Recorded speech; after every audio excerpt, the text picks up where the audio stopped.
Hola, hola, ¿cómo están? ¿Me escuchan? Buenas tardes, profe. Sí, Perdón, la demora estaba teniendo problemas con la cámara. Bueno, parece que mi computador está mejor esta semana, entonces vamos a ver si hoy sí podemos ver el video de la semana. A ver si por fin lo logramos. Si no, espero que estén viendo los videos y permanencia. Los he estado compartiendo, pero pues a veces se me dificulta por este bendito computador. Vamos a ver si lo podemos ver el día de hoy. Vamos a iniciar con esto.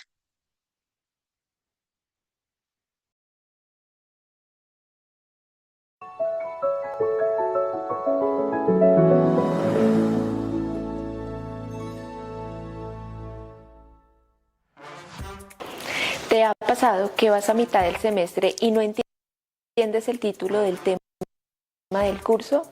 Tranquilos, para eso está la consejería académica. Sí, así como lo oyes. Un apoyo personalizado en tu vida universitaria. ¿Y qué es eso? La Consejería Académica es un equipo que hace parte de la Dirección de Docencia y Gestión Profesoral y tiene una misión: acompañarte en tu camino a ser profesional. Durante toda la carrera estamos para que aprendas, avances y te quedes. ¿Cuándo acudir a la consejería académica? Si en tus cursos ves temas de los cuales no tienes bases, es el momento de buscar la consejería académica. ¿Estudias y los resultados no te acompañan? Hablemos. Podemos ayudarte a mejorar tu promedio. ¿Ya iniciaste tu práctica profesional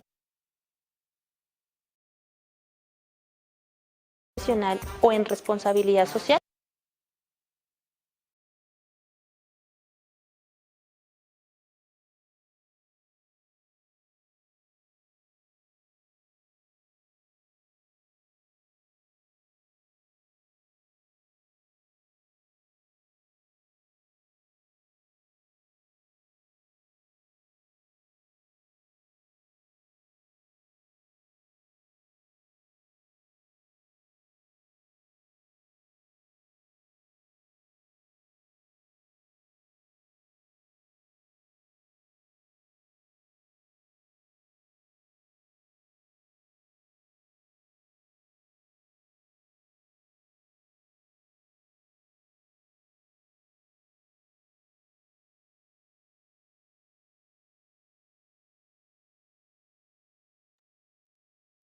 Bueno, esto funciona como el tráiler de la película.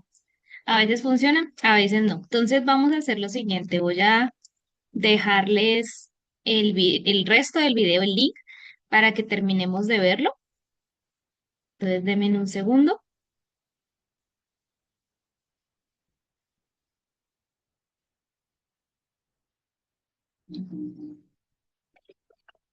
Social. Estamos aquí para darte las herramientas. Vamos a dejarlo por allí y les voy a compartir el link para que lo terminen de ver. ¿Listo? Ahora tenemos que dar inicio. Denme un segundo.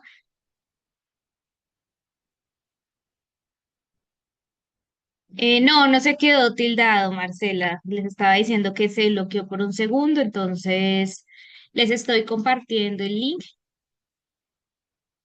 para que terminemos de verlo. ¿Listo? Bueno, vamos entonces ya ahora sí a iniciar con la clase. Eh,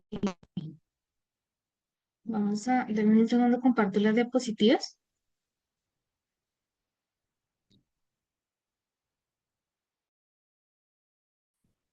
Un segundo.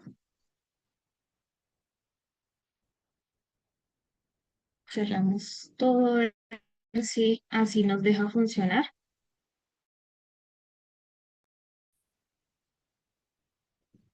Ay, Dios, qué tortura. Bueno, creo que no. A ver, listo. Déjeme un segundito. Pone que ya lo habían arreglado para que esto no pasara, pero bueno, parece que ya podemos retomar.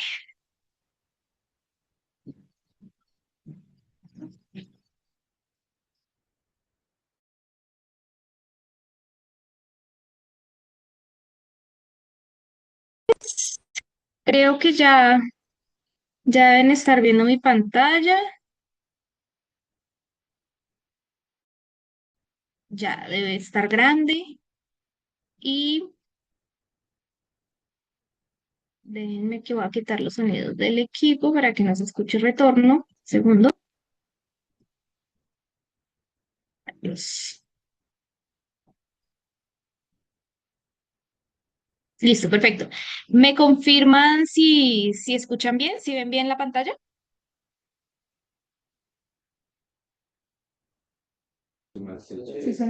Sí, señora. Listo. Entonces, ¿qué vamos a hacer el día de hoy? Hoy vamos a trabajar, bueno, vamos a iniciar el trabajo con las fases en el Scrum. Nuevamente los saludo. Buenas tardes para todas y todos quienes llegaron después de que ya había saludado. Como les digo, hoy vamos a iniciar el trabajo en las fases de Scrum. Vamos a trabajar las dos primeras fases, que son la fase de inicio y la fase de planificación y estimación. Antes de iniciar, de forma general, recordarles que yo hago las calificaciones los fines de semana. Este fin de semana creo que califiqué el domingo pasado o el sábado, creo que fue el sábado. Em, Recibí muchos correos de por qué no tengo mi nota el jueves o el viernes. Creo que eso ya lo he explicado, que pues yo hago las calificaciones en fin de semana, sobre todo pues para tener tiempo para leer qué es lo que están enviando. Sobre el foro de la semana 2 pues comentarles lo siguiente, es muy importante que lean las indicaciones del foro. Y yo lo expliqué en la Open Class. En esta clase es necesario hacer tres intervenciones. Una que es su participación principal y otras dos que son respuesta o retroalimentación a dos de sus compañeros. Hubo muchas personas que no hicieron esas dos participaciones y no sé por qué no lo hicieron. Y como yo les expliqué, pues eso es parte de la calificación, o sea, en esta clase, esa partecita es parte de la rúbrica de calificación. Hay una parte que dice que socializa e interactúa con sus compañeros.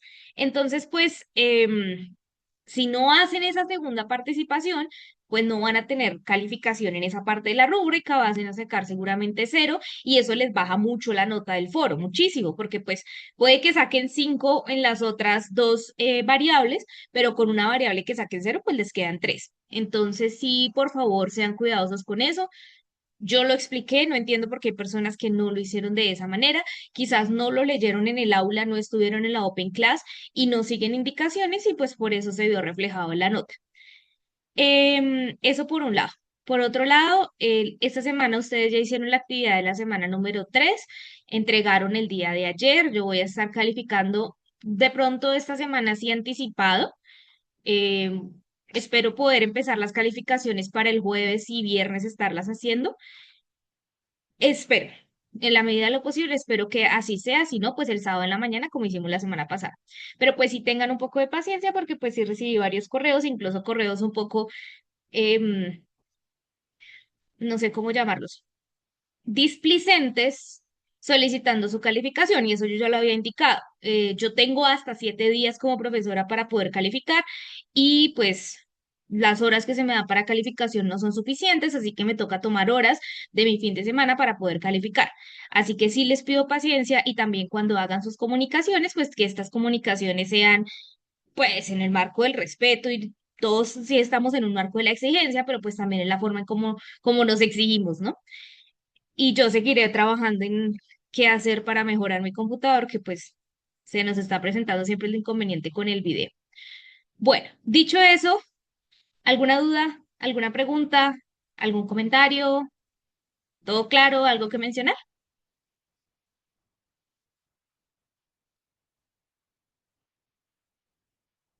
Sí, adelante. ¿Quién tiene la mano levantada? Ah, Sonia, adelante.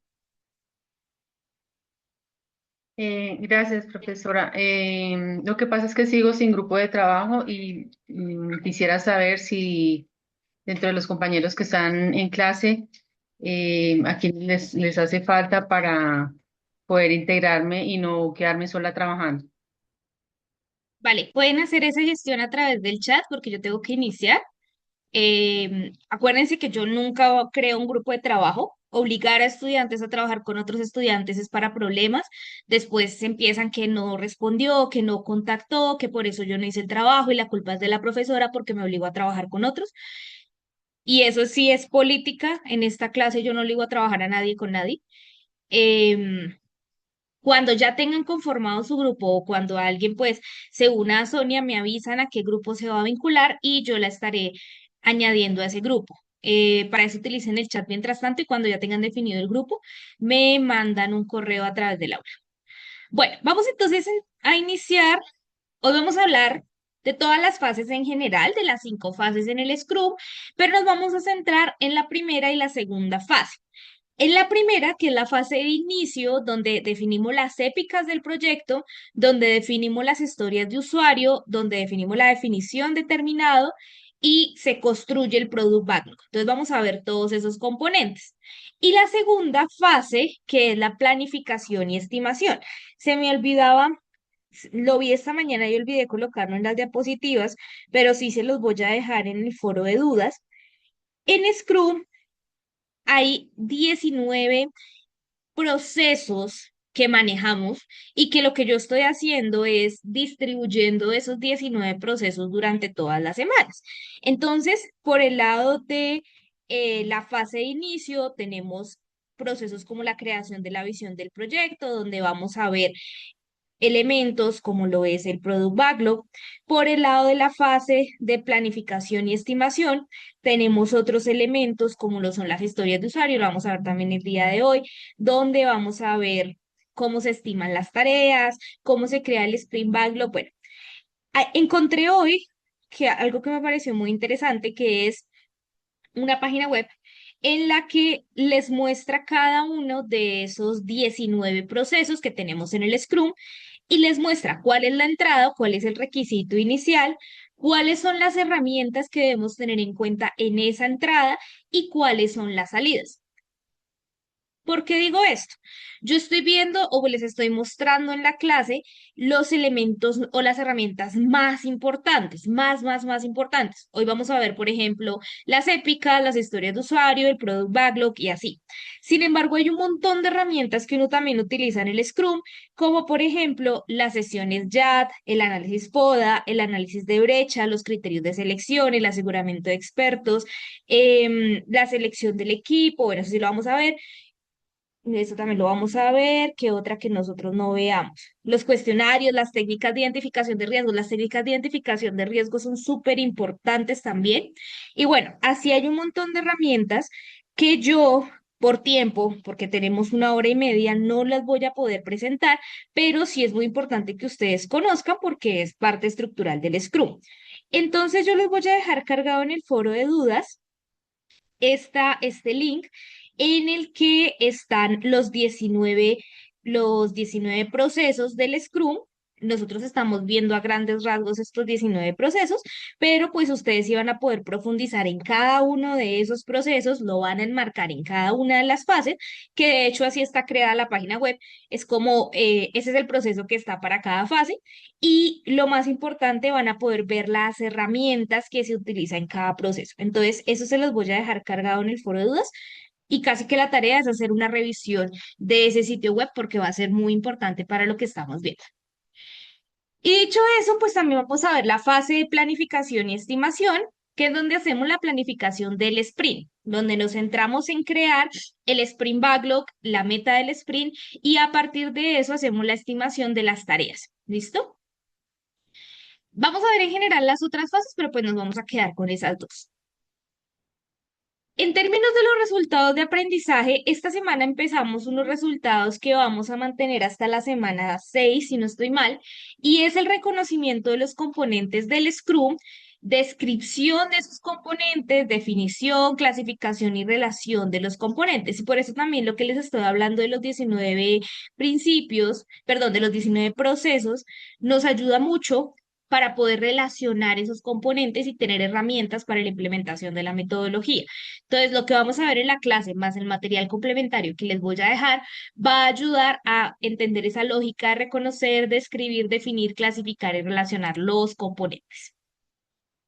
Entonces, para empezar un poco a hablar de estas fases, muy importante, quisiera que retomáramos un poco qué es el Scrum y cómo podríamos definir en 3 palabras qué es Scrum. Entonces, aprovechemos el chat y escribamos allí en el chat. Si yo les hiciera esta pregunta, 3 palabras, ¿Cómo podríamos definir Scrum a ustedes? ¿Qué se les ocurre? Entonces, dejo esa pregunta y voy avanzando y ahorita miramos ustedes qué se les ocurre. Entonces, como les venía diciendo, Scrum se organiza en ciclos cortos, en periodos cortos de tiempo que se llaman los sprints, y estos sprints se ven enmarcados en las 5 grandes fases del Scrum. El inicio, la planificación y la estimación, la implementación, la retrospectiva y la revisión, revisión y retrospectiva, y el lanzamiento. Hoy nos vamos a centrar en las 2 primeras. La próxima semana vamos a hablar de la implementación, en la semana 6 de revisión y retrospectiva y en la semana 7 de lanzamiento. Sin embargo, para que puedan hacer ustedes su foro de esa semana, yo hoy les voy a decir de qué se trata de forma general cada una de estas grandes fases y cuánto tiempo dura. ¿Listo? Pero pues para poder empezar a hablar de esto hay que conocer unos conceptos que ya están en las lecturas que ustedes tienen, las obligatorias pues, y que van a ser muy importantes para poder entender de aquí en adelante cómo funciona la metodología Scrum. Entonces, primero traemos un concepto que nosotros ya hemos trabajado, que ya es algo, digamos, que vimos hace como 1 o 2 semanas, que es el control empírico de procesos. Acuérdense que cuando hablamos de control empírico de procesos es que Scrum no hace un seguimiento riguroso, documentado, como quizás lo hacen metodologías como PMI. Scrum lo hace a través de un proceso empírico que se basa en sus 3 pilares, que es la transparencia, la inspección y la adaptación. ¿Y qué es lo que ocurre acá? En Scrum, los equipos lo que hacen es inspeccionar, revisar, asegurarse regularmente que el avance que están haciendo del trabajo sí se ajusta con las necesidades del cliente y que estos resultados que obtenemos al finalizar cada uno de los sprints sí mejora el producto que estamos creando o si es un incremento a nuestro producto. Y otro concepto que no debemos perder nunca de vista y que vamos a ver claramente reflejado ahorita en la estimación es la autoorganización. La autoorganización es que los equipos en Scrum no tienen jefes, no tienen quien los mande, sino que los equipos son mucho más eficientes porque toman decisiones, trabajan sin esta supervisión jerárquica constante, sino que ellos mismos se autorregulan, distribuyen sus tareas, se organizan, se hacen seguimiento entre ellos mismos. La próxima semana que veamos implementación, vamos a ver algunas herramientas que también ayudan a que entre nosotros mismos podamos hacernos seguimiento. O sea, hay, digamos, una presión entre los mismos compañeros, porque como todos sabemos en qué están trabajando los demás, pues entre nosotros mismos podemos notar quién no trabaja y quién sí. Entonces, esa autoorganización funciona como una autoorganización medio anárquica, pero también autorregulada. Y pues la simplicidad, que no debemos perder tampoco de vista, que se traduce en estos procesos que deben ser siempre claros, efectivos, que debemos centrarnos únicamente en aquello que entrega valor a nuestro cliente. Ahora bien, vamos a introducir un concepto que ustedes van a ver en las lecturas y que vamos a ir trabajando de forma, este va a ser como nuestra gran sombrilla de aquí en adelante. Entonces, cuando el cliente llega, el cliente tiene una idea de qué es lo que quiere hacer. Tiene una concepción general de cuál es esa solución a la que quiere llegar. Y una épica, cuando hablamos de una épica en Scrum, es una funcionalidad muy grande del proyecto que agrupa una necesidad muy general. Ahorita vamos a ver algunos ejemplos. Es muy grande, es una funcionalidad ampliada, nada específica, no se puede desarrollar pues de una sola vez, sino es necesario dividirla en partecitas más pequeñas para poder entenderla y llevarla a cabo. Y cada una de estas pequeñas partecitas se convierten en lo que llamamos las historias de usuario. Entonces el cliente llega con una idea general y a partir de allí empezamos a desglosar esas ideas y la volvemos como la historia, las volvemos en historia de usuarios. Ahí podríamos decir que si la épica es la sombrilla, pues cada una de estas varillas que tiene la sombrilla es una historia de usuario. Y a partir de las historias de usuario es que empezamos a trabajar en los sprints. Entonces piénsenlo como una cadena jerárquica. Arriba tenemos las épicas, de las épicas salen las historias de usuario, de las historias de usuario salen los requerimientos que llegan al Product Backlog, del Product Backlog, que son los requerimientos generales, sale el Sprint Backlog, que son las tareas específicas, y pues a partir de allí se hace la ejecución de esas actividades. ¿Para qué sirve una épica? Las épicas nos ayudan a tener una visión del proyecto en términos generales, hacia dónde queremos llegar, cuáles son esas características generales que va a tener el producto. Insisto, ahorita vamos a ver un ejemplo. Y nos ayuda también a organizarnos dentro del Product Backlog. Casi que las épicas me dan las partes del Product Backlog que luego yo las vuelvo en requerimientos. Entonces, si una épica, por ejemplo, puede hacer, si vamos a hablar de un servicio de mensajería instantánea tipo WhatsApp, una épica puede ser em, que permita comunicación entre dos personas. Eso es una funcionalidad ampliada, porque a partir de esa comunicación entre dos personas yo derivo qué significa si yo soy la persona A, qué significa si yo soy el administrador del proyecto, qué significa si yo soy la persona B, qué significa si yo soy un infiltrado en la comunicación. Y allí empiezo a despegar un montón de funcionalidades. Entonces, si yo soy la persona A, quiero que sea fácil utilizarlo, entonces facilidad en el uso para la comunicación entre las personas. Bloqueo entre los dos canales y así sucesivamente. Entonces, una épica es una funcionalidad grande, es nuestra meta, es casi que una de nuestras metas generales. Si lo vemos en un trabajo, esto sería como los objetivos generales de un trabajo. ¿Listo?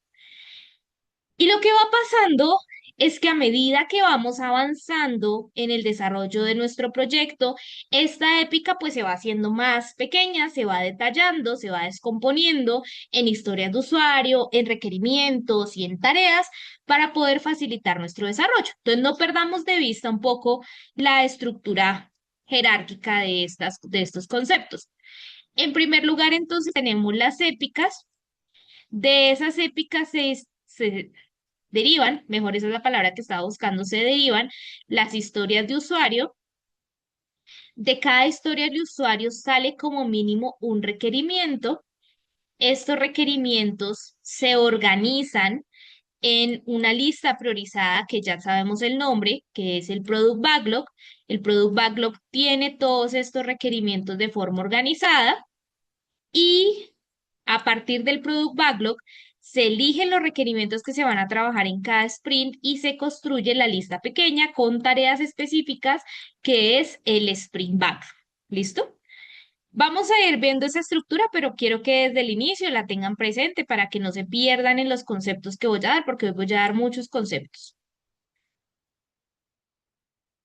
Entonces, ¿qué es una épica? Una idea grande del proyecto que más adelante se divide en tareas más pequeñas. ¿Qué podría ser, por ejemplo, una épica? Si yo estoy trabajando un proyecto en el que haya gestión de usuarios, o sea, una aplicación, por ejemplo, permitir que los usuarios se registren es una épica. Todo lo que yo tengo que hacer para que un usuario se pueda registrar es un montón de tareas. Entonces, tengo que generar botones, tengo que generar una interfaz, tengo que generar un código fuente. Bueno, hay un montón de cosas que tengo que hacer como requerimiento. Pero la épica grande, la meta grande es que los usuarios lleguen a registrarse. Que inicien sesión. Eso también implica un montón de requerimientos, pero pues yo quiero llegar al punto de que inicien sesión, que administren su perfil. Para que puedan ellos administrar su perfil, yo tengo que configurar un montón de roles. El rol de administrador, el rol de usuario, que tengan una parte pública, una parte privada. Bueno, hay un montón de cosas que hacer allí. Si hablamos de un sistema de pagos, por ejemplo, una épica podría ser integrar pagos en línea con diferentes métodos como tarjeta o transferencia. Ya eso, esa actividad implica un montón de cosas, pero pues esto es el fin a la que queremos llegar.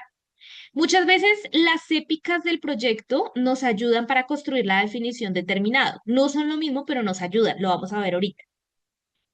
Si hablamos de un carrito de compras, una épica podría ser permitir agregar, eliminar y modificar productos. Si hablamos de un sistema de notificaciones que nos envíe correos, si hablamos de generar reportes de estadística, informes sobre ventas, en cada uno de estos casos que estamos viendo, la clave acá es que todas estas épicas luego se van a dividir en historias de usuario, que ya vamos a verlo inmediatamente. Esas historias de usuario son más pequeñas y nos van a ayudar a desarrollar las épicas, pero pasito a pasito desde diferentes perspectivas. Entonces, ¿qué es una historia de usuario? Que sería el segundo nivel. Si en el primer nivel está la épica, que es esta meta general o este objetivo general, nos vamos a las historias de usuario que podríamos hacer un símil con los objetivos específicos. Entonces, ¿qué son las historias de usuario? Son las descripciones sencillas, pero más breves y más detalladas de las funcionalidades que se espera tener. Cuando uno llega con una épica, como puede ser alguna de las que tenemos acá, yo lo que quiero hacer es una aplicación y quiero, o bueno, mejor pensemos en una aplicación, pensemos en un sistema de vigilancia. Entonces, yo quiero que el sistema de vigilancia comunitaria se pueda activar en el momento que haya un robo. Eso puede ser una épica. Se debe activar en el momento que haya un robo. Si yo traigo esa épica, a partir de acá empiezo a construir las historias de usuario. ¿Quiénes están en una comunidad pendientes de, bueno, que puedan estar involucrados en una situación como un robo? Entonces puede haber dueños de casa, puede haber vigilancia, puede haber la policía, puede estar también los visitantes del sector. Quedémonos con esos cuatro. Cada una de esas personas ejercen un rol y ese es el primer punto del formato de una historia de usuario, definir el rol que vamos a tomar. Yo puedo ser la que me interesa, no sé, yo soy el gobierno y me interesa em, tener este sistema de vigilancia, pero yo no solo voy a actuar como gobierno, yo tengo que pensar en los dueños de las casas, en la policía, en la vigilancia privada y en los visitantes. Y no solo pasa cuando uno es gobierno, cuando ustedes son una empresa privada, pues ustedes no solamente piensan en sus beneficios personales, usted tiene que pensar en sus proveedores, usted tiene que pensar en sus clientes, usted tiene que pensar en los clientes de sus clientes, si es el caso. Hay muchas personas en las que se piensa. Y es por eso que se puede definir muchos roles. Una persona puede tomar muchos roles. Y ese es el punto uno, definir el rol. ¿Cómo qué rol yo voy a trabajar? ¿Cuál es ese quién que me va a dar la orientación de lo que voy a construir como una funcionalidad? Cada uno de estos roles pueden querer cosas diferentes. Por ejemplo, los dueños de las casas pueden querer que pues haya una protección mayor y que no haya robos. Pero la policía, y voy a decir esto a juicio de que me digan que no es así, pero pues es un ejemplo, la policía puede decir, no, pues yo no quiero que bajen los robos porque me quitan mi trabajo. No sé, voy a decir una absurdez. Yo sé que estoy diciendo un absurdo. No me vayan a regañar ni me vayan a denunciar. Estoy diciendo un absurdo a modo de ejemplo. Entonces, yo como dueña de casa quiero que se reduzcan los robos porque de esta manera protejo mi patrimonio. Pero yo como policía quiero que sí se controle la inseguridad, pero pues que no disminuya el nivel de robos, o bueno, que disminuya no tan alto, porque si no perdería mi trabajo. Entonces, de esta manera, pues yo voy a proteger mi trabajo. Y así sucesivamente, yo puedo empezar a definir como cada uno de los roles, qué es lo que quiere o necesita. Y a partir de esas historias de usuario, de todas, de la consideración de todas las opiniones, yo empiezo a construir las funcionalidades. Entonces, hay gente que quiere que no la roben, pero hay gente que quiere que lo roben más poquito, digámoslo así. Entonces, pues busquemos una solución que no sea tan efectiva, pero pues sí sea lo suficientemente efectiva. Veamos otro ejemplo que no genere dilemas éticos, porque después van y me dicen que yo estoy metiendo cosas que no son. Cuando vamos a crear una solución para un restaurante, no estoy diciendo qué solución. Yo necesito, como dueña del restaurante, que se aumenten las ventas de mi restaurante a través de domicilios, pues porque no hay ventas suficientes y porque necesito aumentar mis ingresos. Pero yo también tengo que pensar en mi cliente, quien compra en mi restaurante. Entonces, yo como cliente quiero que esa solución sea fácil para poder pedir ese domicilio porque pues no quiero que sea algo tan complicado porque pues necesito que me faciliten la vida. Cuando yo fui a Asia, por ejemplo, uno en el metro puede pedir la comida a domicilio, o sea, mientras vas viajando en el metro y mientras llegas a tu casa ya llegó allá. Eso es una solución, por ejemplo. Es un sistema que tienen allá ellos que funciona bastante bien, que es como un Uber Eats, pero parecido. Eso puede ser una solución. Pero hay que pensar también en otro agente que influye en este proceso de nuestro restaurante, que es el mesero. Entonces, yo como mesero, dueña de la empresa, no puedo pensar solo en mí, también tengo que pensar en mis empleados. Yo como mesero quiero que esta solución que genere pues no me quite mi trabajo, o sea, no sea que sea la comunicación directa, sino que yo esté ahí de intermediario, pero que también facilite mi trabajo, porque quiero ser mucho más óptimo. Entonces aquí ya tenemos varias percepciones. Una solo quiere vender más, otra quiere es que se le facilite la vida y otro quiere es mantener su empleo. Entonces, una solución que no elimine al mesero, pero que sí aumente las ventas de la dueña del restaurante y que le facilite la vida al cliente. Y así se construyen las historias de usuario, con esas tres partes. El rol de la persona que vamos a tomar, acuérdense que yo como dueña de la empresa o como contratante o como cliente, debo pensar en muchas otras involucradas. Entonces, puedo asumir muchos roles. ¿Qué es lo que yo quiero o qué es lo que me interesa de esa actividad? Aumentar mis recursos, facilitar mis tareas, mantener mi trabajo, lo que sea. ¿Y por qué me interesa? Porque necesito o tengo que sacar de allí un beneficio o una razón. Veamos más ejemplos. Como usuario, quiero registrarme en la plataforma para poder crear una cuenta. Eso es una historia de usuario. Entonces, yo quiero mandar a hacer una aplicación para mascotas, pero pues aunque yo voy a ser la dueña de la aplicación, tengo que pensar o ponerme en los zapatos de mi usuario. Hay un concepto muy importante en las metodologías ágiles que se llama el empatizar. Y uno siempre está empatizando, o sea, poniéndose en los zapatos de. Entonces, yo como dueña de la empresa de tecnología, tengo que pensar en mi usuario y mi usuario quiere registrarse en la plataforma y crear una cuenta para poder comprar mis productos. Como usuario, quiero iniciar sesión con mi correo y contraseña para acceder a mi perfil. Como cliente, quiero agregar productos al carrito para comprarlos después. Como usuario, quiero recuperar mi contraseña. Como administrador, que podría ser otro rol, quiero ver un reporte de ventas o quiero editar mi perfil si fuera un usuario. Y así construimos las historias de usuario, de las épicas.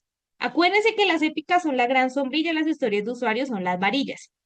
Cada épica puede tener fácilmente 5 historias de usuario. Y de cada historia de usuario salen los requerimientos que luego es lo que se va para el product bag.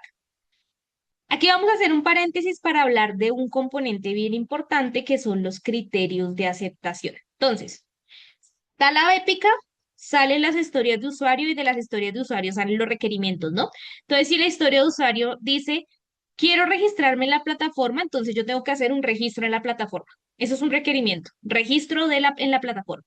Inicio de sesión en la plataforma. Productos en el carrito. Bueno, opción de carrito para poder agregar. Opción de recuperación de mi contraseña. De cada historia de usuario debe salir como mínimo un requerimiento. Cuando yo ya tengo mi product backlog, cuando yo ya tengo claro, pues, qué es lo que voy a hacer, cuáles son las diferentes actividades que va, bueno, mejor, los diferentes requerimientos que debe tener mi producto, el Product Owner define un componente muy importante que son los criterios de aceptación.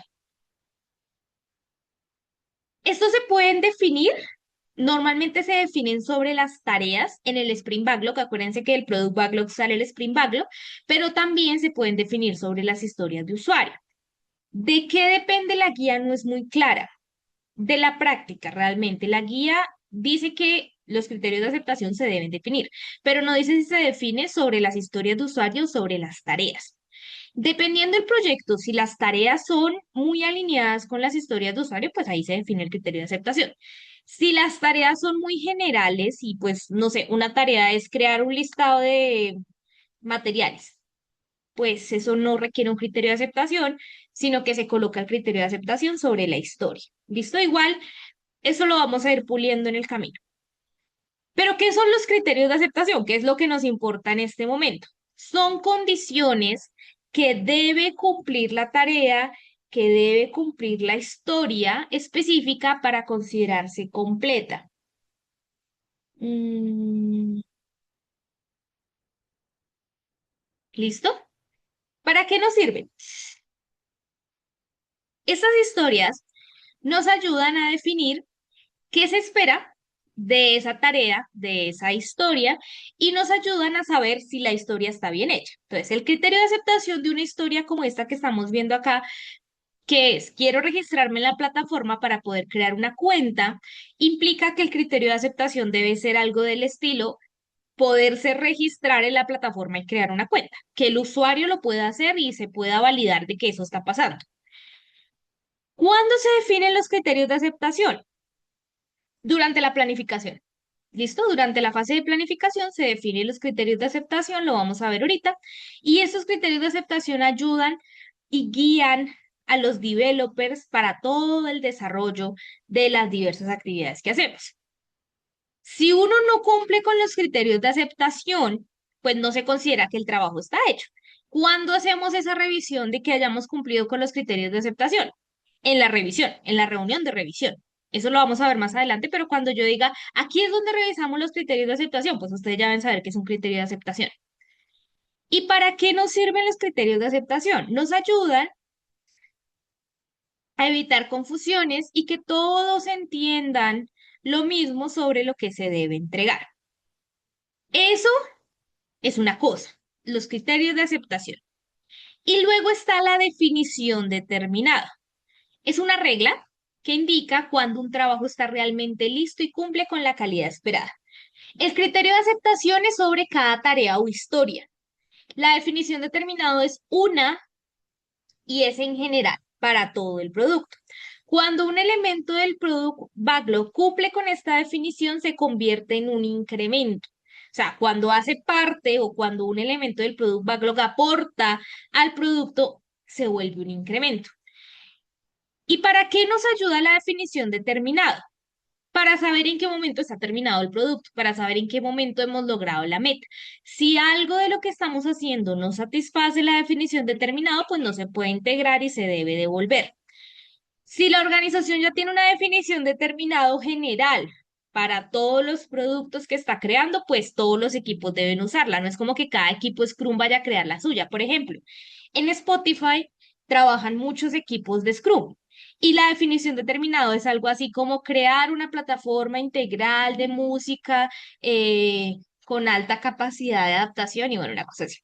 No es como que el equipo que se dedica a no sé, organizar la música que va a salir nueva en Spotify, vaya a crear una definición determinada para su partecita. No, ellos se ciñen a la definición determinada que tiene la organización para el proyecto. Y esa definición determinada es como nuestro faro. Hacia allá queremos llegar. Todos los equipos deben seguirla, todos los developers deben seguirla, todos utilizamos la misma definición. ¿En qué se diferencian los criterios de aceptación y a la definición determinado? Esto es muy importante. Una cosa es la definición determinada, otra cosa son los criterios de aceptación. Como yo les digo, los criterios de aceptación se enfocan en una tarea o historia específica. ¿Qué es lo que nos dicen los criterios de aceptación? ¿Qué es eso que yo debo hacer para que mi tarea o mi historia esté cumplida? Es muy concreto, es muy detallado, es muy específico, pero la definición determinado es hacia dónde yo quiero llegar. Aplica para el trabajo de todo el equipo, es una regla general.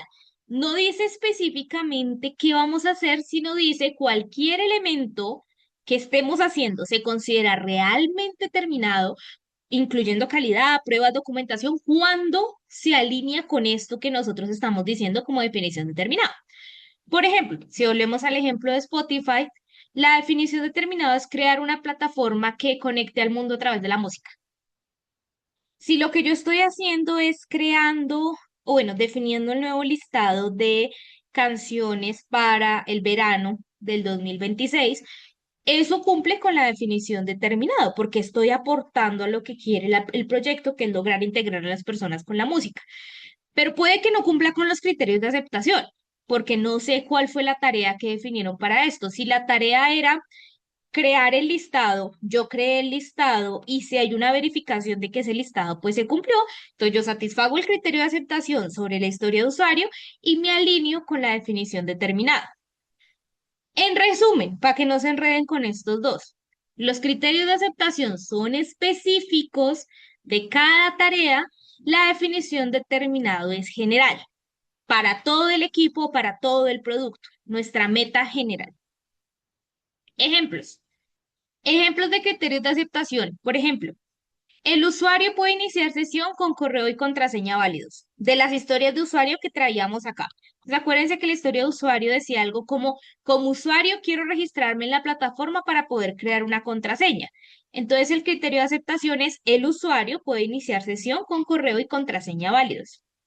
Si la contraseña es incorrecta, se muestra un mensaje de error. Eso es un criterio de aceptación que se deriva de la historia de usuario inicial. Si el sistema permite recuperar la contraseña por correo, porque como él necesita iniciar sesión, si se le llega a perder la contraseña, pues tiene que haber pasar algo. Eso se deriva de la primera historia de usuario. Y pues el botón de guardar guarda la información correctamente. Como mínimo, cada historia de usuario o cada tarea debe tener un criterio de aceptación, pero a veces puede ser más. De hecho, de una historia de usuario estamos sacando 4 criterios de aceptación. ¿Y qué podría ser una definición determinada? Y por eso yo les decía que las épicas nos ayudaban a lograr la definición determinada. Si las épicas nos ayudan a lograr la definición determinada, las historias de usuario nos ayudan a lograr los criterios de aceptación. Vean esa relación. Épicas con definición determinada, historias de usuario con criterios de aceptación. Un ejemplo de definición determinado. El código está desarrollado y funciona correctamente. Si la épica es lograr un código desarrollado completamente, la definición determinada es que el código está desarrollado y funciona correctamente. Si la épica dice algo como se realizó pruebas y fueron superadas, la definición determinada puede ser pasó todas las pruebas. Está revisado por otro miembro del equipo, eso también puede ser una definición determinada. Está documentado, está listo para ser entregado. Entonces, de las épicas, que es nuestra sombrilla grande, sale nuestra meta grande, que es la definición determinada. De las varillas de nuestra sombrilla, que son las historias de usuario, salen los criterios de aceptación, que son más específicos. ¿Hasta aquí está quedando claro? ¿Vamos bien? ¿Hay alguna pregunta?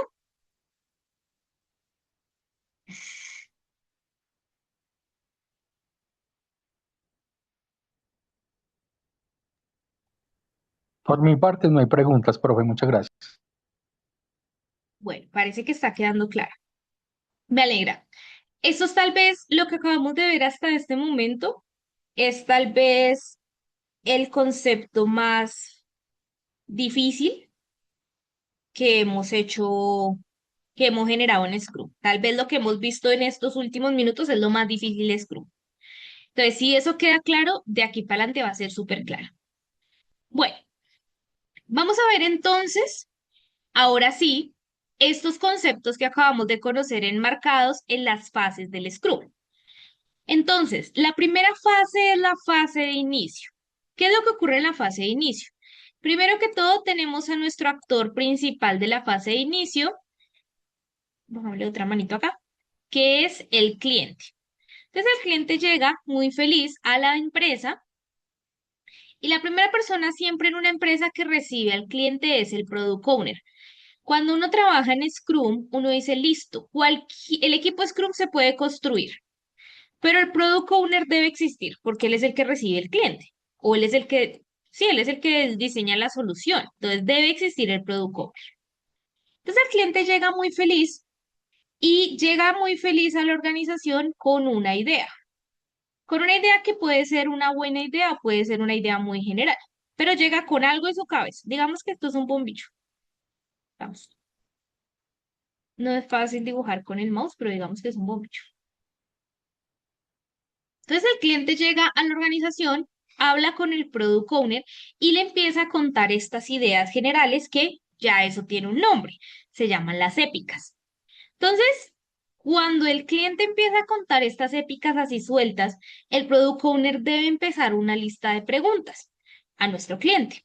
para poder empezar a sacarle más información y a partir de esas épicas construir las historias de usuario, definir los roles que se ven involucrados, construir su panorama de stakeholders, quiénes son los involucrados, a quién le afecta, cómo funciona esto, o sea, como que el cliente le da toda esa información al Product Owner y el Product Owner se va con muchas ideas a la cabeza en la fase de inicio. Esto es la fase.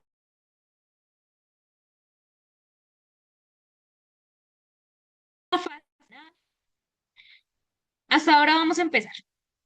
Entonces el Product Owner escucha todas esas ideas del cliente y se va en la fase de inicio a hablar con el Scrum Master o con el Scrum Team o a crear ese equipo. Si ese equipo en ese momento no está creado, pues a partir de lo que habló con el cliente, pues se define ese equipo. El Product Owner llega y así de una manera muy informal, les cuenta, bueno, Scrum Master, Scrum Team o developers. El cliente quiere esto. ¿A ustedes qué se les ocurre? Entonces, en esta fase inicial, hace esas consultas previas con ellos, recopila ideas y con toda esa información, con lo que sacó de las historias de usuario y con lo que le dijo el Scrum Master y los developers, el Product Owner crea los requerimientos. Y los requerimientos, que son un montón, se organizan de forma organizada, valga la redundancia, en una lista que ustedes ya conocen que se llama el Product Backlog. Cuando dice Initial Planning, son las reuniones que les estoy diciendo.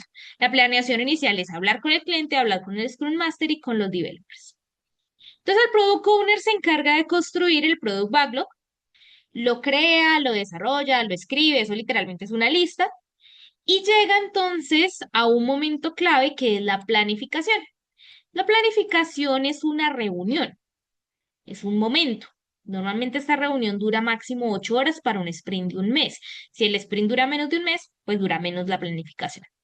Entonces el Product Owner, perdón, llega a la reunión de sprint planning bueno, una cosa que se me olvidó antes de seguir al sprint planning. Esta fase de inicio solo ocurre una vez, ¿no? La primera vez, cuando llega el cliente. La fase de aquí en adelante ocurre, bueno, excepto el lanzamiento, la planificación hasta la revisión y retrospectiva ocurre en cada sprint. El inicio es solo al inicio, planificación y estimación, implementación, revisión y retrospectiva, si es en cada sprint. El lanzamiento puede variar, lo vamos a ver más adelante. Entonces, aquí al inicio, la única vez que ocurre la fase de inicio, pues es cuando va a iniciar el proyecto. Entonces, el Product Owner llega y ya ha hablado con el Scrum Master, con el cliente, con los developers, y en esta reunión de Sprint Planning les presenta el Product Backlog. Entonces les dice, vea, este es el Product Backlog, estas son las épicas del proyecto, estas son las historias de usuario, esta es la definición determinada. El Product Owner ya trae la definición determinada o hecha para el Sprint Planning, ya debe estar creada. De eso también se encarga el Product Owner. Puede recibir asesoría, sí, pero eso se encarga también el Product Owner. Y empiezan entonces a definir componentes claves del sprint. La meta del sprint, definen de todas estas tareas que tiene el Product Backlog, cuáles van a trabajar en ese sprint, que normalmente son una o dos uno o dos requerimientos. Y esos uno o dos requerimientos los crean, o bueno, los llevan a una lista más pequeña donde desglosan las tareas que van a desarrollar en ese sprint. Y esa lista más pequeñita se llama el Sprint Backlog. Muchas veces, dependiendo del proyecto, aquí es también donde definimos los criterios de aceptación, bien sea sobre las historias de usuario o bien sea sobre las tareas. Si las tareas son muy generales y no requieren un criterio de aceptación, se hacen sobre las historias de usuario, pero es aquí donde se define. ¿Listo? ¿De qué depende eso? Del proyecto. Si la tarea no requiere un criterio de aceptación, pues no se le pone criterio de aceptación. O sea, vuelvo a insistir, enviar un correo es una tarea, pero no requiere un criterio de aceptación. Pero definir el material químico o biológico en el cual se va a realizar un producto sí requiere un criterio de aceptación. Entonces, se hace sobre la historia o sobre las tareas. Y eso ocurre en la planificación, la primera parte de la fase 2. Cuando ya se tiene los definido el Sprint Backlog, ya se sabe cuáles son las historias, ya se sabe cuáles son los requerimientos que se van a utilizar del Product Backlog, se hace la estimación. La estimación se hace sobre los requerimientos del Product Backlog, pero a la larga se hace sobre el Sprint Backlog porque pues uno lo que va a estimar es el tiempo que se gasta haciendo las tareas del Sprint Backlog. Entonces, para que lo tengan presente, realmente uno estima son los requerimientos, o sea, estima cuánto tiempo se va a hacer estos requerimientos, pero pues para facilitarnos la vida, lo que se estima es el tiempo o los puntos de historia, que ahorita voy a explicar eso, que se utilizan o trabajan en las tareas. Ya voy a explicar un poco más esa parte de la estimación. Y eso es el inicio del sprint. Entonces, se define el sprint backlog, las metas, los criterios de aceptación y la definición de terminado y se arranca el sprint. Y pasamos entonces a la fase de implementación, que es lo que vamos a ver la próxima semana, que es donde se lleva a cabo el sprint. Aquí en la fase de implementación ocurre unas reuniones diarias que se llaman las dailies. En esas reuniones diarias, que son máximo de 15 minutos, el equipo se sincroniza. En esto de hacer un sprint tardamos de 2 a 4 semanas y al final del sprint ocurren la revisión y la retrospectiva. La reunión de revisión dura de 2 a 4 horas, máximo 4 horas para un sprint de un mes. Si el sprint dura 15 días, pues dura 2 horas. La retrospectiva dura aproximadamente 3 horas para un sprint de un mes. Si el sprint dura solo 15 días, pues es hora y media. Y en esta reunión, en la de revisión se muestran los avances sobre el producto. En la de retrospectiva se hace una reflexión por parte del equipo. ¿Cuándo ocurre el lanzamiento? El lanzamiento puede ser final o el lanzamiento puede ser parcial. Habiendo transcurrido algunos sprints, que eso lo define el equipo dependiendo del proyecto, se puede hacer un lanzamiento parcial. Se lanza el producto con unas condiciones mínimas que se llaman el producto mínimo viable y se recopila retroalimentación y se vuelve a introducir el círculo hasta que luego más adelante se hace otro lanzamiento y demás. Esa es la forma más tradicional en la que se trabaja con Scrum. También hay otros proyectos en que dicen, no, yo no voy a hacer sino el lanzamiento final. Hasta que ya termine todo el ciclo, ahí hago lanzamiento. ¿Qué es lo más importante? Uno debe hacer el lanzamiento y volver a hacer algunos otros sprints de ajustes y mejoras. Entonces, pues de ahí depende esa decisión, pero eso lo vamos a ver más adelante. En conclusión, esto es un ciclo Scrum. Un ciclo Scrum que puede durar 3, 6, 8, 10, 12 meses, que tiene unas reuniones que ocurren específicamente, que son las reuniones de Sprint Planning, las reuniones de Daily, el Sprint Review, el Sprint Retrospective, que ocurren siempre. Y pues hay algunos insumos o algunas herramientas como el Product Backlog, como el Sprint Backlog, como el incremento, que se van desarrollando a medida que vamos avanzando hasta llegar a nuestro lanzamiento. ¿Listo? Veámoslo entonces ahora de una forma un poco más resumida, no tan gráfica, para que se pueda llevar la información para su foro. Pero antes de eso, aquí hay varias cosas en el chat. Mm, ujú. Bueno, hay una buena comprensión de lo que es el Scrum. Muy bien. Vamos a seguir entonces. Inicio.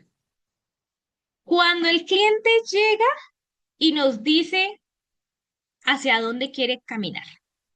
La fase de inicio tiene una duración estimada de 1 a 2 días, donde se tiene estas conversaciones con el cliente, donde el Product Owner hace las consultas con el Scrum Master, con los developers o crea el equipo si es que no hay equipo. ¿Cuál es el objetivo de la fase de inicio? Sentar las bases de desarrollo del producto. ¿Hacia dónde vamos? ¿Qué es lo que vamos a crear? ¿Cuáles son esos requerimientos que tiene mi cliente? Entonces, aquí se define la visión del producto. Esa visión de producto tiene un nombre propio, la definición determinado. El Product Owner define esa definición determinado, qué se espera lograr, quiénes son los stakeholders clave, que eso de dónde sale de las historias de usuario, del cómo de las historias de usuario.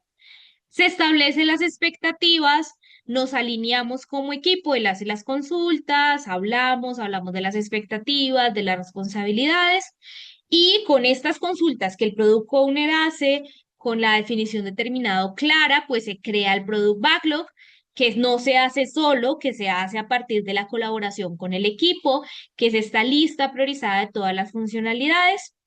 En caso de que no hayamos tenido equipo antes de iniciar, pues aquí es también donde se hace la asignación de roles, se define quién va a hacer qué, y esto ocurre solo una única vez durante el proyecto. Inicio solamente una única vez. ¿Y cuál es el resultado del inicio? Una visión clara de mi producto, una comprensión que todos tienen, una comprensión compartida de los objetivos del proyecto. Todos sabemos pues, ¿qué es lo que vamos a hacer? Todos sabemos cuál es esa definición determinada, hacia dónde debemos llevar, cuál es la meta. ¿Listo? Planificación y estimación es una sola etapa, pero para efectos de la explicación la voy a dividir en planificación y en estimación. ¿Cuánto dura la planificación y la estimación? Es una reunión de máximo 8 horas para un sprint de un mes.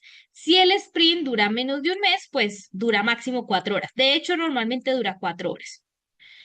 ¿Qué es lo que se hace en la planificación? Esto se hace para todos los sprints, o sea, la planificación sí es algo que ocurre para todos los sprints.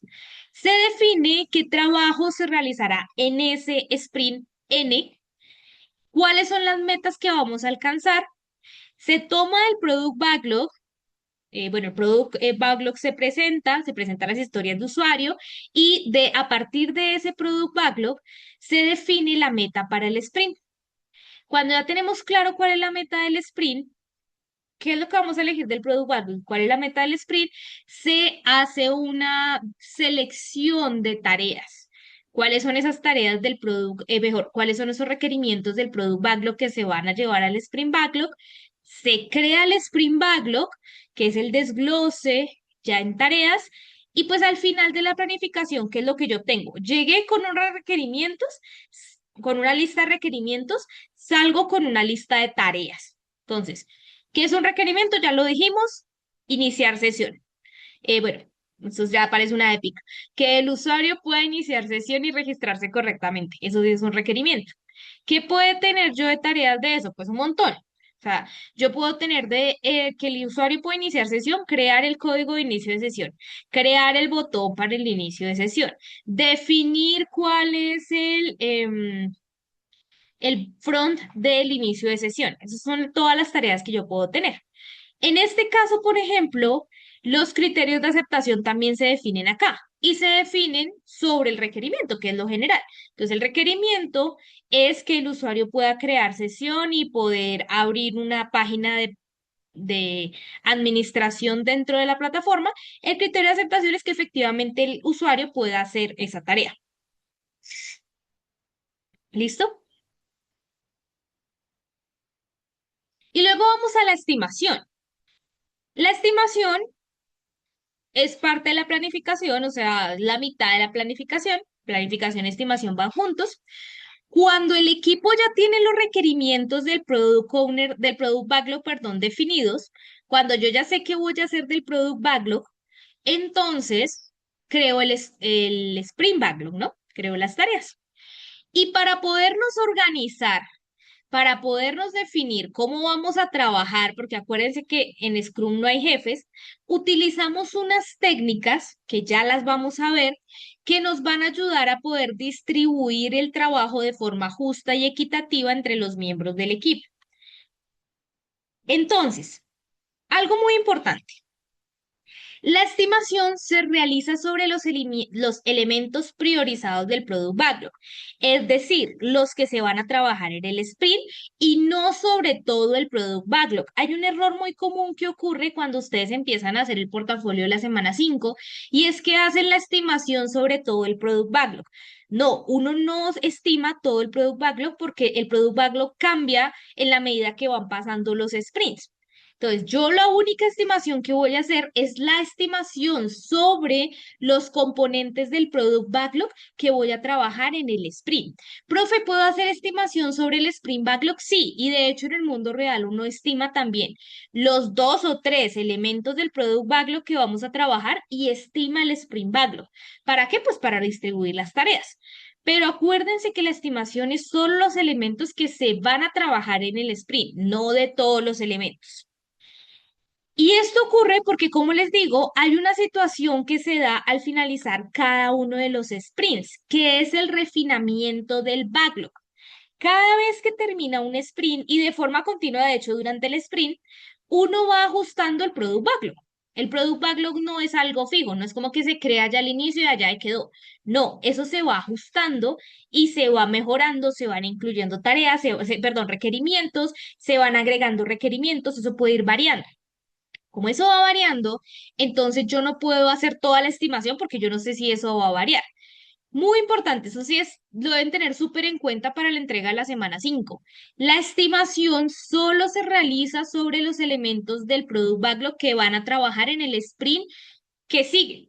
Nosotros vamos a trabajar en la entrega de la semana 5 solo sobre el sprint 1. Eso significa que cuando ustedes hagan su Product Backlog, van a estimar solo los elementos del sprint 1, no todo el Product Backlog. Voy a saltarme este momento para que hablemos de la estimación. Entonces, existen muchos métodos de estimación. Hay unos que son ampliamente utilizados en el mundo real. El que es más ampliamente utilizado es el Planning Poker. En el mundo real, cuando uno va a hacer, bueno, de hecho, en las metodologías ágiles, uno no habla de tiempo, sino de algo que se llama puntos de historia. ¿Qué significa puntos de historia? Literal, como su nombre lo dice. Story point o puntos de historia es como una puntuación que se le da a la historia de usuario. Como yo estoy estimando las tareas que se derivan de la historia de usuario, de ahí viene el nombre. ¿Cómo se hace la estimación en la técnica de Planning Poker? Yo tengo entonces el requerimiento. El requerimiento es iniciar sesión en la plataforma y, bueno, iniciar sesión en la plataforma y crear un usuario. Ese requerimiento yo le debo dar una puntuación y para eso tengo varias opciones en el Planning Poker.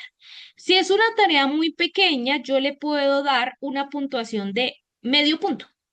¿Cómo se hace eso en el mundo real? Uno tiene esas tarjetas literal, uno las tiene impresas y empezamos a hablar del requerimiento y decimos, bueno, este requerimiento que vamos a hacer en esta historia de usuario, perdón, en este sprint, es un requerimiento no tan grande, le vamos a dar medio punto y le ponemos escribir el requerimiento en un POSIT, pone el POSIT y encima le pone la tarjeta. Así funciona en el mundo real. Pero si la tarea es un poquito más grande, pero sigue siendo una tarea pequeña, le podemos dar 1, 2 o 3 puntos de historia. Si tenemos una tarea mediana, le damos 5, 8 o 13 puntos de historia. Si es una tarea grande, por ejemplo, que el requerimiento dijera crear la plataforma para el administrador. Es una tarea grande. Le podemos dar 20 o 40 puntos. Si la tarea es muy grande, le damos 100 puntos. La tarea es inestimable. Yo no sé cuánto tiempo o cómo va a tardar o no sé cuánto esfuerzo relativo pueda gastar en esa tarea. Le pongo un signo de interrogación. Si es una tarea enorme, que significa casi que hacer el proyecto en un sprint, le pongo un infinito. ¿Qué pasa con esta técnica? Esto es muy subjetivo. Esto es el equipo quien tiene que conceptuar, como, oiga, Juanita, ¿usted como cuánto le pondría? Yo le pongo 3, yo también creo que es como 3. ¿Usted qué dice? Sí, pongámosle 3. Esto es subjetivo, esto es un ejercicio muy relativo porque es el mismo equipo que discute y hace la estimación. A veces no se ponen de acuerdo. Entonces, esa tarjetica del café lo que nos dice es, paremos la estimación, tomémonos un café y volvamos a estimar. Ustedes miran, el profe, esa técnica es muy boba. Un estudiante una vez me dijo que eso no servía para nada. Esta es la técnica que tiene el Scrum para que los miembros del equipo no se les designe tareas porque nadie es el jefe, sino para poder saber, bueno, si hay 3 tareas pequeñas y 5 tareas medianas, pues una persona hace las 3 pequeñas y una mediana y las otras medianas se distribuyen entre los miembros del equipo. Pues porque se tiene que tener un punto de referencia. Entonces, si hay una tarea de 2, bueno, 2 tareas de 2 y una tarea de 8, pues esa persona, una sola persona, bueno, 2 hacen la tarea de 8 y otra hace las 2 tareas de 2. Y así todos los miembros del equipo tienen 4 puntos de historia en tareas. Todos tienen la misma carga de responsabilidad, la misma carga laboral. Eso es una técnica muy fácil de utilizar. Está también la técnica del tamaño relativo. Cuando ya se han hecho proyectos, uno puede saber más o menos qué tan grande o qué tan pequeña es una tarea. Entonces, si ya hemos hecho aplicaciones, ya sabemos que crear un usuario y una contraseña es una tarea pues mediana, no es tan grande, no es tan pequeña, no tarda uno mucho tiempo, pero tampoco muy poquito. Entonces, es una tarea mediana. Podemos darle también una tarea grande y 2 tareas pequeñas. Si hay 2 tareas pequeñas y una mediana y una grande, pues entonces la grande se distribuye entre todos los miembros, uno toma la mediana y otro toma las 2 pequeñas, por ejemplo. Hay otra técnica, el t-shirt size. Es ponerle tamaños de camiseta a las tareas. Entonces, si la tarea es muy pequeñita, le ponemos camiseta S, le ponemos camiseta M, L, XL. ¿Quién define eso? Los miembros del equipo en consenso. Eso se hace de forma, casi que es como una votación. Hay otra técnica que son los story points, que es cuando uno le pone puntos de historia ya sin las tarjetas directamente, le pone puntos de historia, establece el equipo un rango, puede ser de 1 a 20, le ponen puntos y empiezan a definir algunos criterios. Cuántos recursos se va a tardar, si tiene un riesgo, si tiene una completitud o si es difícil hacer la tarea, etcétera. Así organizan una matriz como la que tenemos acá y eso también ayuda a la distribución de tareas. ¿Listo? La estimación es un proceso relativo, es un proceso subjetivo. La estimación depende del equipo. ¿Quién hace la estimación? El equipo. Pero ¿para qué nos ayuda? La estimación nos ayuda a medir la capacidad. Si tenemos muchas tareas muy grandes, pues hay que distribuirlas en tareas más pequeñas para poder llevar a cabo esas actividades. Y nos ayuda a distribuir el trabajo entre los miembros del equipo. Como no hay un jefe que le diga a cada quien qué debe hacer, son los mismos miembros del equipo los que le dan, bueno, los que se organizan en sus tareas. ¿Listo? Esto igual lo vamos a ir desarrollando. Si tienen dudas, pues las vamos a ir viendo cuando empecemos a ver la implementación, cómo se ve reflejada. Implementación, no voy a profundizar en esto, solo para que lo tengan en cuenta. Acuérdense que la implementación es llevar a cabo el sprint, dura de 2 a 4 semanas, es donde efectivamente se hacen las tareas, donde se hace ese trabajo en equipo. Dentro de la implementación se llevan a cabo unas reuniones diarias de máximo 15 minutos en las cuales el equipo se sincroniza y pues el resultado final de la implementación es lograr un producto que se vuelva un incremento, que es lo que vamos a presentar en la revisión. Esto lo vamos a ver al detalle la próxima semana. La revisión es una reunión de máximo 4 horas en la que se presenta el trabajo realizado, se confirma que se haya alcanzado la meta del sprint, se revisan los criterios de aceptación y se recopila el feedback. ¿Listo? ¿Quiénes participan en esta reunión? El cliente y el equipo, Product Owner, Scrum Master, Developers, y aquí te presenta el producto. En la retrospectiva, que es una reunión de máximo 3 horas para un sprint de un mes, se reflexiona sobre el trabajo en equipo, se evalúa qué impedimentos hubo y se toma decisiones para mejorar en el proyecto. ¿Quiénes participan en la retrospectiva? El Scrum Master y los developers, nadie más. El cliente y el Product Owner no participan. Y pues al final el lanzamiento, que normalmente es un día, que normalmente se da al finalizar de varios sprints o al finalizar todo el proyecto, y es el momento en el que se hace el despliegue y comunicación a través de un plan de lanzamiento que eso lo vamos a ver casi que en la semana 7. Entonces, para recapitular, fase de inicio es una sola vez, se centra en la creación del Product Backlog. Aquí es muy importante que se defina la definición determinada, valga la redundancia, porque aquí es donde todo el equipo va a saber cómo debe desarrollar el producto. Se crea esa visión del producto que es la definición de terminado, se identifica a los interesados a través de las historias de usuario, se construye el product backlog, se forma el equipo si no hay equipo y se asegura que todos los miembros conozcan los principios y valores del Scrum. Muy importante, esto lo debe hacer el Scrum Master. El Scrum Master debe asegurarse que todo el mundo sepa bien del Scrum, que todos sepan cómo funciona el Scrum, que todos hayan leído la guía, pues. Para esto se utilizan muchas herramientas digitales como Jira, Trello, Azure DevOps. Hay varias herramientas que nos pueden ayudar, incluso Project también puede ayudar. Acuérdense que el Product Backlog se construye acá, que el Product Backlog es nuestra lista priorizada de todas las funcionalidades, que se construye desde las épicas. Las épicas derivan en las historias de usuario y cada historia de usuario me da un requerimiento. Es dinámico. Debe estar organizado de forma que lo primero que está arriba en la lista es lo primero que yo voy a hacer y pues de ahí para abajo los elementos que están más cercanos a lo que yo voy a hacer deben ser más detallados.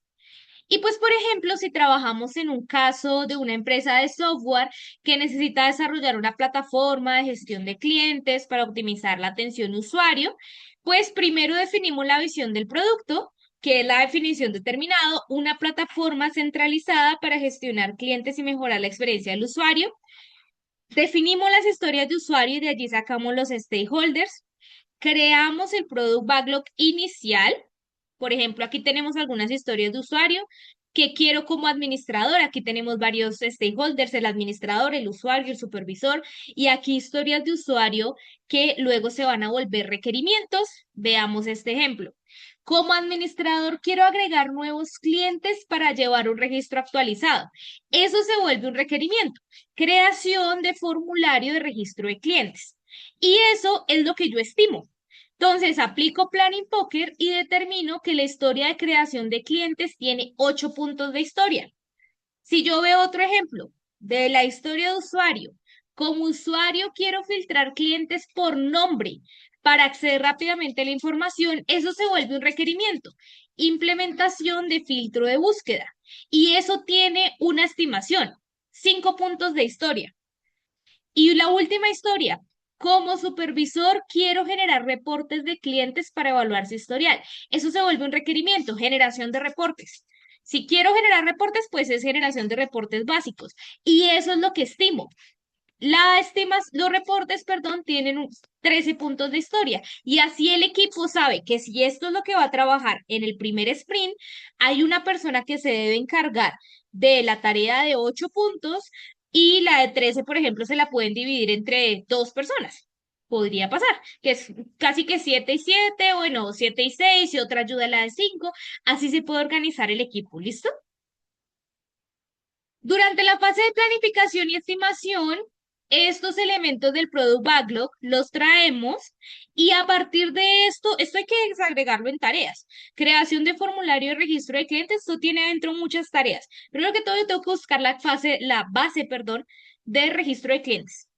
Tengo que diseñar el código del formulario. Tengo que diseñar la parte gráfica del formulario. Aquí ya tengo un montón de tareas. Todas esas tareas se me vuelven el Sprint Backlog. Entonces, ¿cómo hago para la planificación? Tomo los elementos del Product Backlog, los desgloso en tareas más pequeñas, que es lo que acabo de hacer, estimo el esfuerzo requerido, defino el objetivo del sprint y asigno responsabilidades. Ya vimos los métodos de estimación.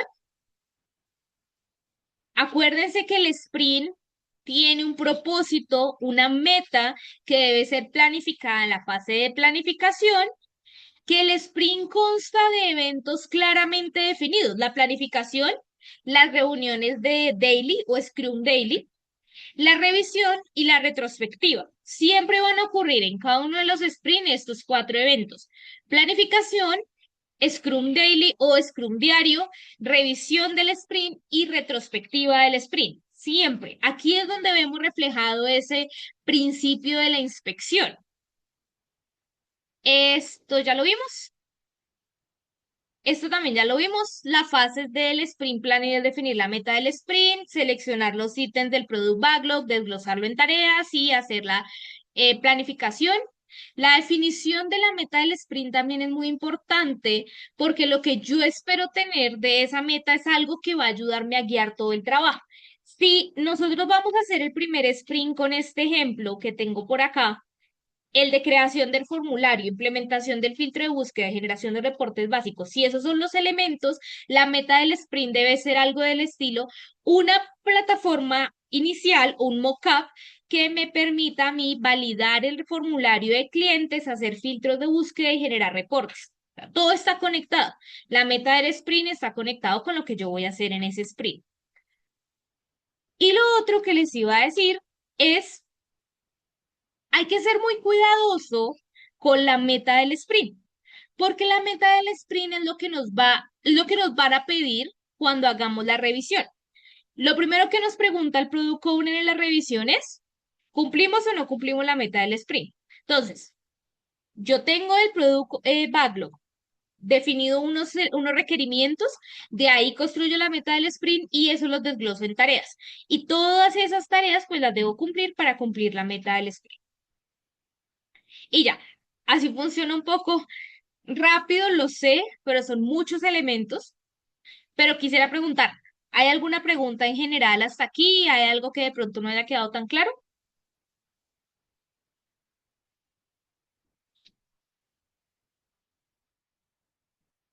Bueno, vamos a hacer una pequeñísima actividad, muy pequeña. No vamos a tomar más de 5 minutos en esto, pero sí quiero que hagamos un ejercicio de ver a gran escala cómo se implementa el Scrum. Entonces, vamos a hacer esto y luego vamos a explicar la actividad de la semana 4. Vamos a buscar un caso famoso, reconocido de una empresa grande donde se haya implementado Scrum. Vamos a identificar un proyecto famoso de esa empresa. Yo les así les doy como spoiler. Spotify lo implementa, IBM lo implementa, Nike lo implementa. Bueno, hay un montón de empresas famosas, grandes que lo implementan. Entonces vamos a conformar unos grupos pequeños. Vamos a trabajar en 4 grupos. Muy rápidamente, quiero que en 5 minutos ustedes busquen una empresa que utilice Scrum. Cuando regresen, yo les voy a preguntar cuál fue su empresa. ¿Listo? Esto va a ser muy rápido. Vamos a tomar unos 5 minutos para eso. ¿Listo? Listo. Vamos rápidamente a la sala. 5 minutos para buscar la empresa. Ya debe haberles llegado la invitación. Rápidamente.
Bueno, vamos regresando, silenciemos los micrófonos solo para cerrar la actividad. Jorge Usuga o Laura Natalia Gutiérrez, ¿cuál fue la empresa que ustedes encontraron?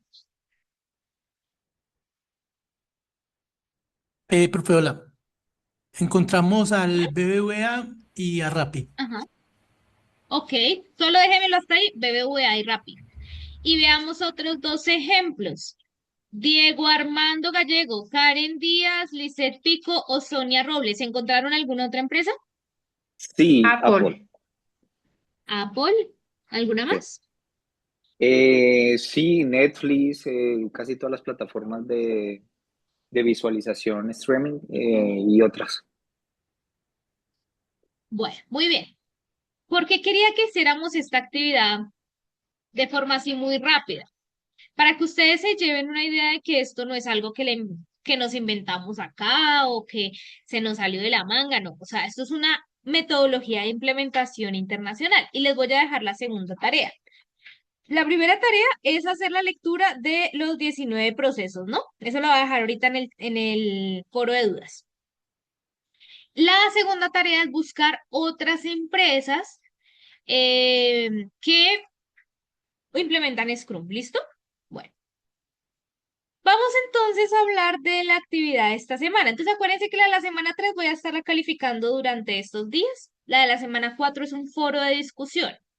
Nuevamente, muy importante, tengan en cuenta que para que saquen 5 en un foro, no es solo responder con su equipo, que está bien.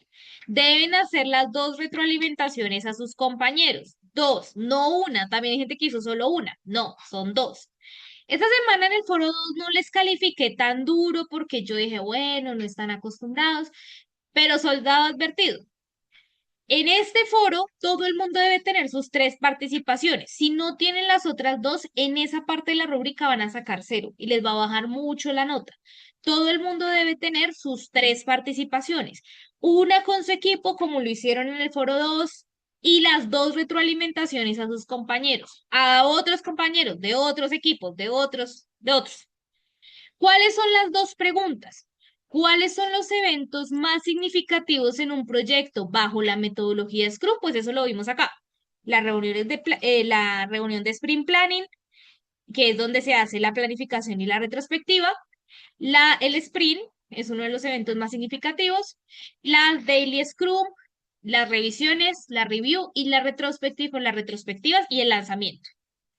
¿Qué tiempo se estima cada uno de ellos? Yo ya lo dije ahorita en la clase, para un sprint de un mes o para un sprint de menos tiempo. ¿Cuál es el rol del equipo Scrum? El equipo Scrum está en todo, desde el inicio mismo, porque acuérdense que cuando el cliente llega y el Owner habla con él, el equipo está ahí dando sus recomendaciones y demás, hasta el lanzamiento, porque el lanzamiento lo hace el equipo. Entonces, ahí en todas las fases está el equipo dando sus orientaciones, en la implementación es el que crea el incremento, entonces el equipo está ahí siempre. ¿Hay alguna pregunta del foro de la semana 4?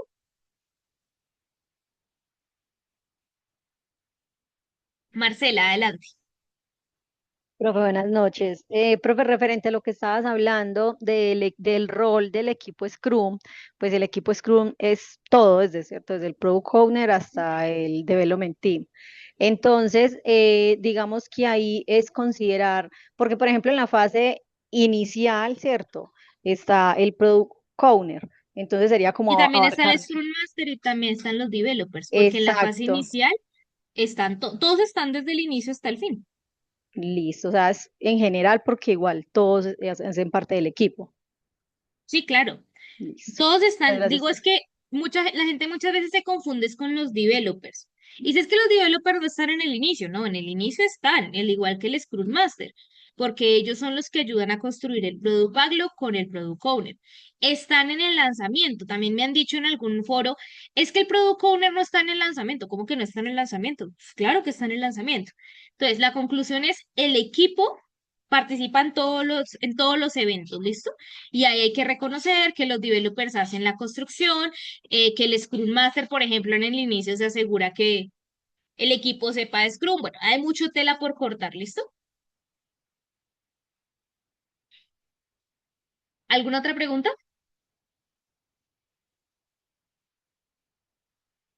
Bueno, ¿En qué yo voy a ver la material, qué otra. tipo de material nos podemos apoyar para comprender mejor el tema de Scrum? Porque a veces del material que aporta la universidad, pues me parece que hay cosas que no son como tan actualizadas.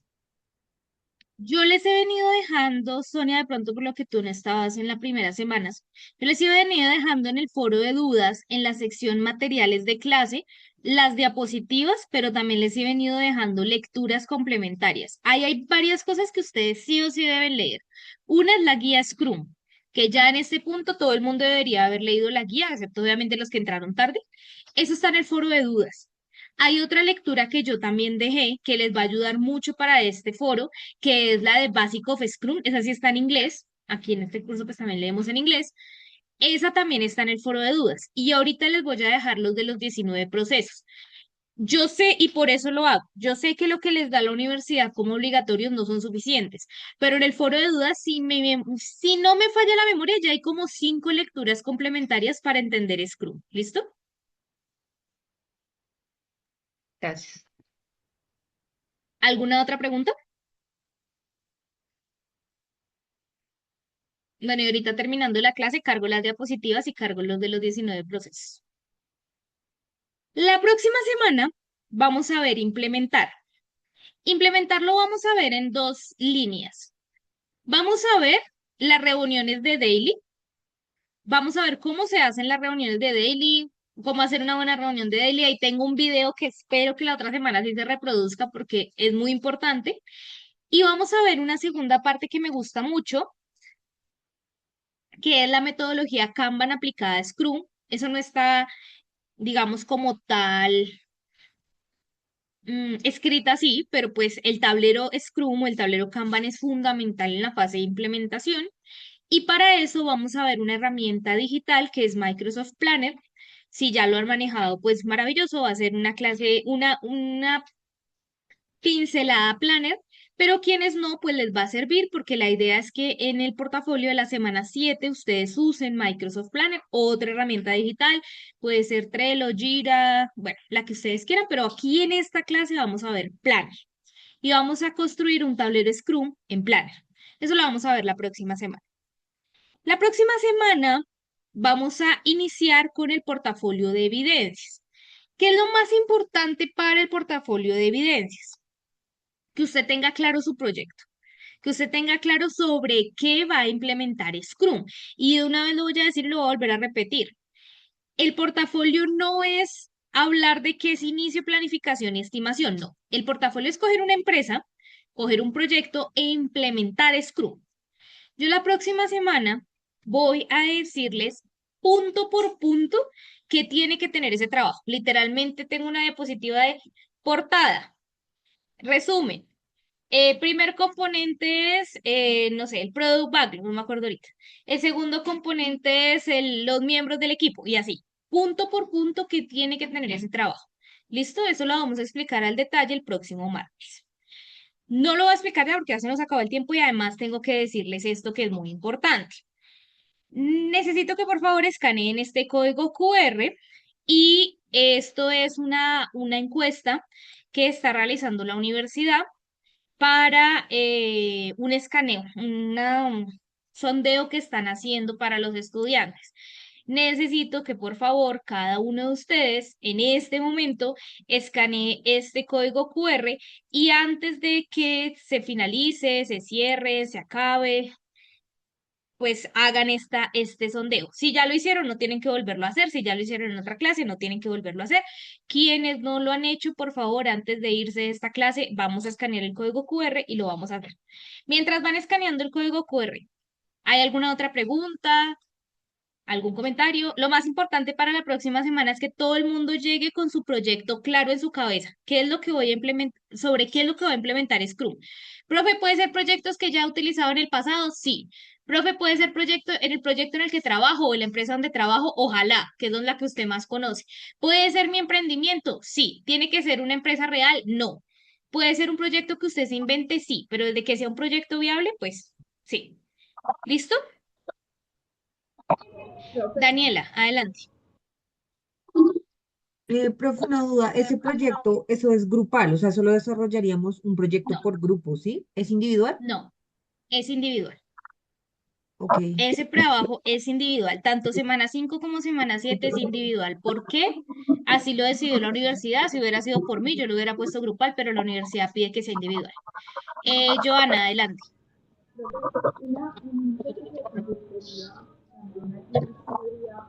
O Diana, creo que era que estaba primero. Diana, adelante.